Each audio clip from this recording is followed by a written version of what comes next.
You are sitting at your desk, and the cursor is blinking. It's been blinking for 40 minutes. The task in front of you isn't impossible. In fact, it's something you've done a dozen times before. But your limbs feel like lead. There is a strange, heavy fog settling behind your eyes, making the screen look blurry and distant. You tell yourself you're just tired.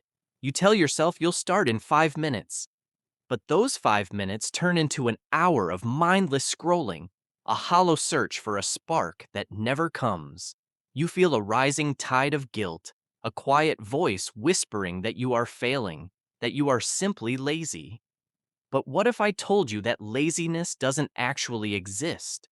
What if this heaviness isn't a lack of ambition, but a sophisticated defense mechanism designed to keep you alive?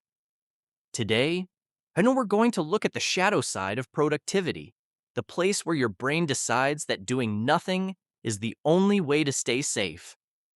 To the outside world, you look still. To your boss, your partner, or your friends, it looks like you're procrastinating. But internally, there is a war going on. Your heart rate might be slightly elevated, or perhaps it's eerily slow. You feel a sense of numbness, a psychological graying out where your goals no longer feel important and your hobbies feel like chores. This is the lived experience of the functional freeze. It affects the way you talk to yourself, turning your internal monologue into a relentless judge. Why can't you just do it? Everyone else is moving forward while you're stuck. This constant self-criticism creates a loop. The more you judge yourself for being lazy, the more dangerous the task becomes to your ego. Soon, your identity starts to shift. You stop seeing yourself as a person who is struggling and start seeing yourself as a lazy person.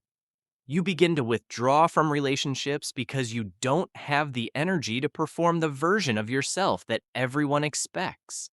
You are living in a waiting room of your own making, waiting for a permission slip that never arrives. But why would a brain that craves success choose to paralyze itself? Before we go further, you need to hear this. You are not broken. Your brain is not malfunctioning. It is performing exactly as it was programmed to millions of years ago.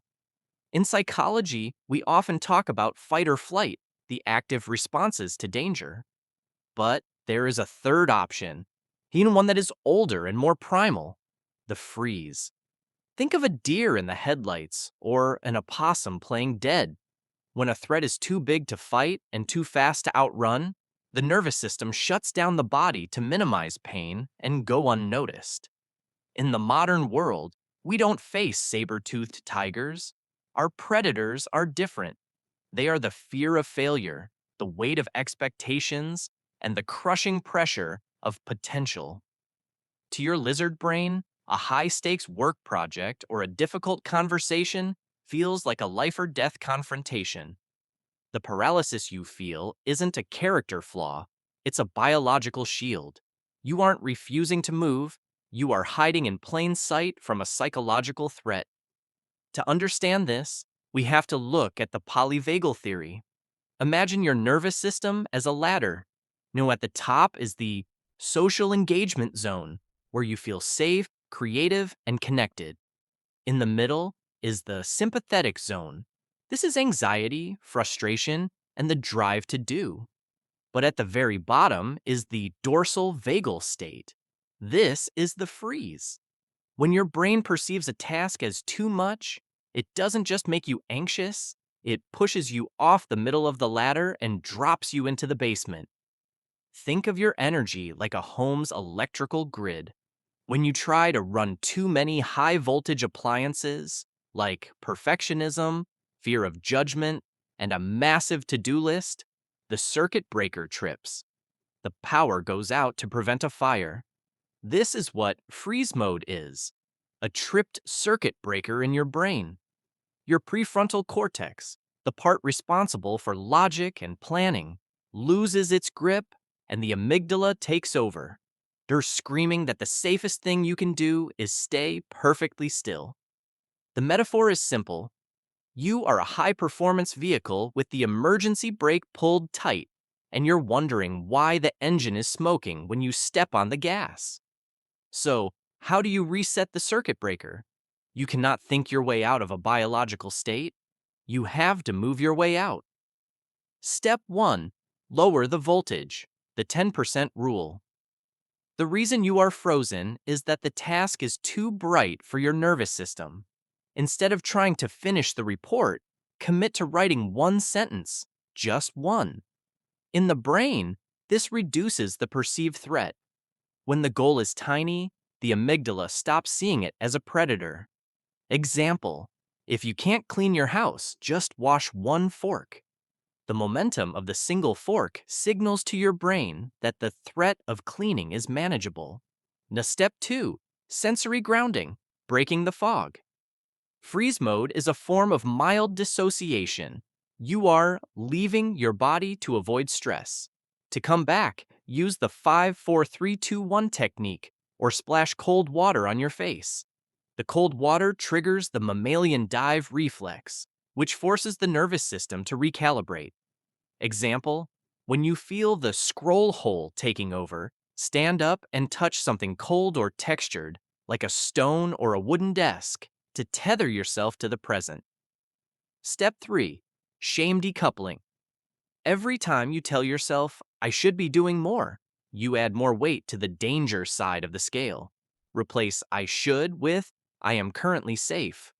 By removing the shame, you stop feeding the very fire that tripped the circuit breaker in the first place.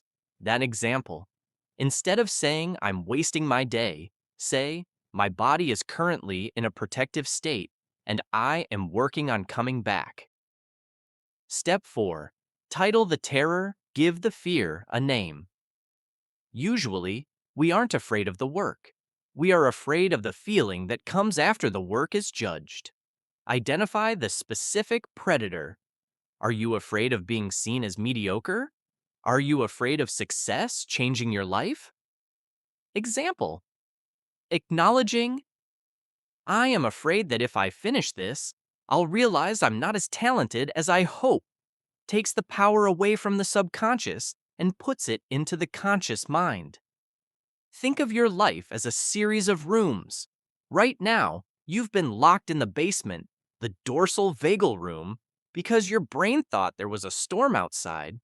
You don't need to climb to the roof today, that you just need to walk up one flight of stairs into the doing room. The mental model to remember is the circuit breaker. When you feel that paralysis, don't scream at the darkness. Don't wonder why the lights are off. Just acknowledge that the system was overloaded. By lowering the demand and being gentle with the switches, the power will return. You aren't a broken machine. You are a living organism that has been under too much pressure for too long. The next time you find yourself stuck, unable to move, unable to care, stop. Breathe into the heaviness.